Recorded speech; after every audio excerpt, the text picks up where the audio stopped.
Depuis sa chambre d'hôpital de Bordeaux, Thierry Dupin collabore avec les forces de l'ordre, par écrit seulement, car sa blessure à la gorge l'empêche pour l'heure de parler.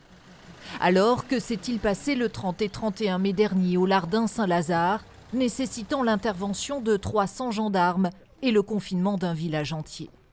Première information, l'ancien militaire de 29 ans, condamné 4 fois pour violence conjugale sur son ex-compagne, semblait avoir renoué avec cette dernière. Le jour des faits, M. Dupin était chez son ex-concubine au Lardin Saint-Lazare dans l'après-midi jusque vers 17 h. Il est ensuite retourné seul chez lui au buisson de Cadouin afin de respecter ses horaires d'assignation à résidence.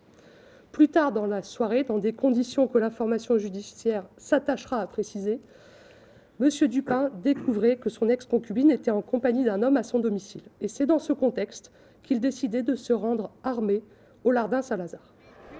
Pour ces faits, Thierry Dupin a été mis en examen, notamment pour violence aggravée et tentative d'assassinat. S'en suivront 36 heures de cavale et pas moins de 6 séances de tir contre les forces de l'ordre, mais aussi deuxième information de la journée, contre des civils.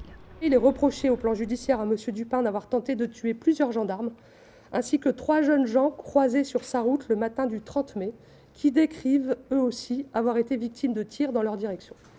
Là aussi, Thierry Dupin a été mis en examen pour tentative d'assassinat et tentative d'homicide. L'enquête judiciaire en cours devra déterminer également comment le forcené a pu obtenir un fusil classé comme arme de guerre alors qu'il avait interdiction d'en posséder.